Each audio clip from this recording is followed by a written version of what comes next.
We got the news late Friday evening. The United States moved on Iran. And since then, we've had a lot of conflicting information about the close of the Strait of Hormuz. Doesn't really matter at this point. Is it open? Is it closed? Doesn't matter who says. Ships are getting blown up. There's problems. The people insuring this stuff don't care if it's closed or not. The last 24 hours, the insurance, if they're being insured at all, has gone sky high to get through the Strait of Hormuz. So that tells me, and we've seen a lot of other oil manufacturers shut stuff down. You had Saudi Aramco stop production. You've had Exxon also looking to stop production now there in Israel and the Middle East. They're capping it off. They're like, well, till this conflict's over, we're just not going to pull any more out of the ground because we don't know how long it's going to take, and we don't want this stuff sat, at the dock or on these ships for, longer than we've already got exposure for. We did see, an 11% spike in oil priced in yen on the open on Sunday night. Not quite enough for the Bank of Japan to have to raise interest rates just yet, but I do believe that will compound. I think that we might wake up tomorrow with things a little bit different than they are this evening. We'll have to see how that plays out. But, oh, my wonderful wife. I'll let Bandit poke your eyes out. Thank you. Hey, don't make super chats tonight. I've got Bluey.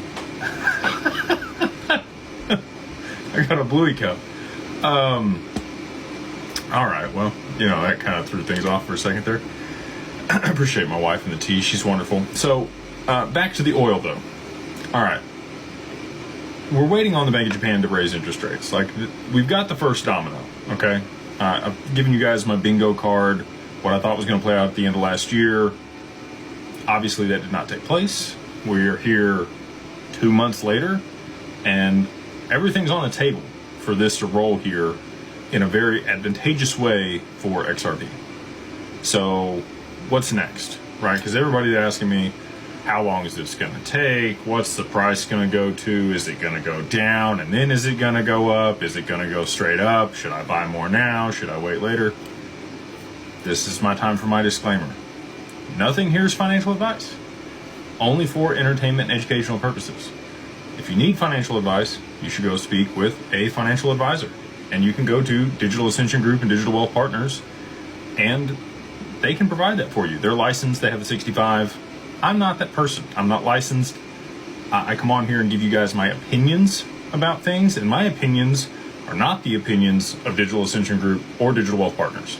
Okay, but I think that's why a lot of people come on here and listen, is because, I give you what I really think. I'm not going to sugarcoat it. So, all that being said, disclaimers out of the way, I don't know.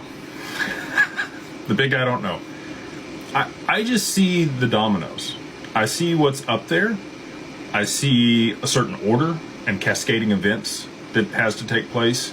I know what the long-term outcome is. I know that XRP has to be a much higher price to be able to save the back-end settlement of markets and de-risk in a credit crisis, which is what I think unfolds from the spike in oil that we're getting right now. But there's other things that still have to take place, right? And this is where people, will kind of trail off. And they're like, well, what if this happens, but this doesn't happen? And what if that happens, but this happens instead? Look, I've got my thesis.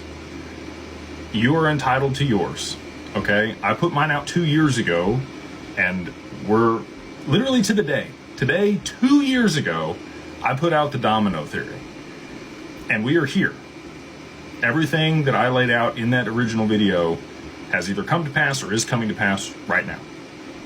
So, buckle up and hold tight.